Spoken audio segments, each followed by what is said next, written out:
Last night was. Both the Knicks and Celtics are founding franchises of the NBA. Neither of them had ever played a game like this before. The 16-point halftime differential makes this the largest halftime comeback in Knicks playoff history and the largest blown halftime lead in Celtics playoff history. I mentioned that when Boston took that 20-point lead, our analytics gave them a 98.3% chance to win. Windman, you were there in the building. How would you describe the atmosphere and as that second half of just bizarre nature played out? What was it like in the building? Well, the Celtics get a 20-point lead midway through the third quarter, and I think the Celtics fans were like, well, we've seen this about a dozen times over the last 2 years. It looked like they had the game in hand. And then they just decided, why not just shoot a three literally every possession? You know, in the third quarter of this game, Greeny, the Celtics took 20 shots. 19 of them were threes. I have never heard anything like that. 19 of the 20 shots they took were threes. Jay mentioned earlier, of the 10 possessions after they took a 20-point lead, 10 possessions that followed, only went inside the three-point line once. They missed their next 10 shots. All of them were threes. And so the Knicks didn't even have to hit the gas too hard. And all of a sudden, they found themselves back in the game. And that is where the Celtics screwed up, because allowing the Knicks to believe and having the finisher in Jalen Brunson open the door, the Knicks walked through it.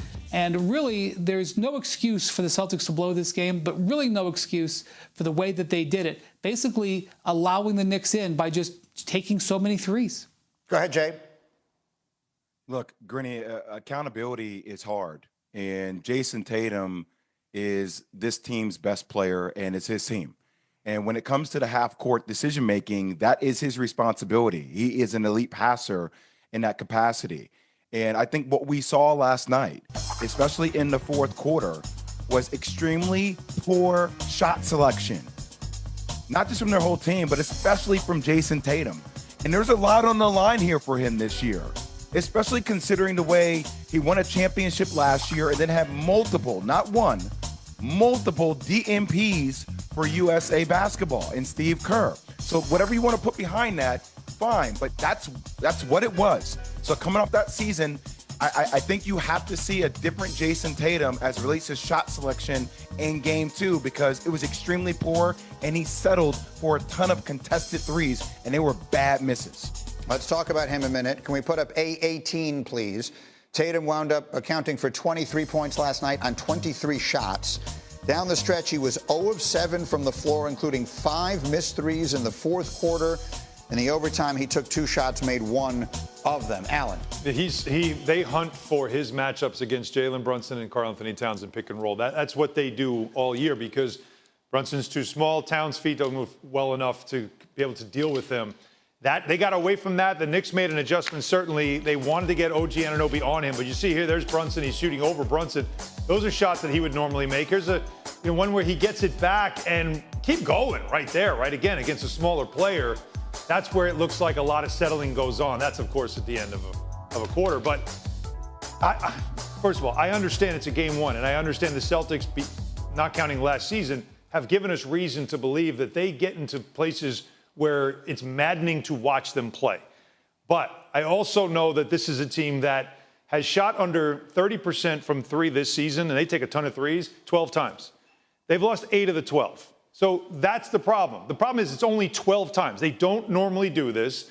And I think that if we are looking at this as something that is to be expected throughout this series, don't. If the Knicks were doing what the Magic did and taking away those threes and they weren't making them, different story. If they were a ton of contested, you could say maybe the defense, they found something, they figured something out. This was a cold night for a team that was off for a couple of days. I do not expect this to be a trend in this series. To Allen's point, while I'll underline it again, 45 of the 63s they took were deemed uncontested, and they only made 13 of those 45. So, yes, it's a make-or-miss league. They missed a bunch of shots. This, however, is the formula. And I would argue, Windman, as we, we're sitting here, if you just watched the game last night, I wouldn't say the Knicks played great. No. I don't think the Knicks played the best they're capable of playing either, and they still won the game on the road.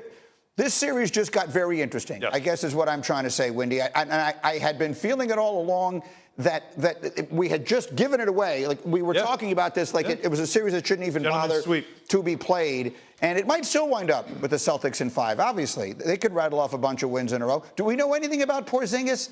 Windman, he did not come back after halftime. Do we know what the situation is with him?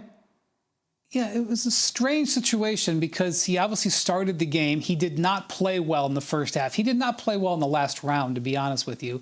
And when you hear that he goes off with illness, which was sudden, he was out on the quarter and then went to the back. None of us were quite sure why he went to the back. Al Horford was kind of rushed in to start the second half. And then midway through the third quarter, the Celtics announced he wasn't returning with illness. After the game, Joe Mazzulla said he hadn't talked to him yet.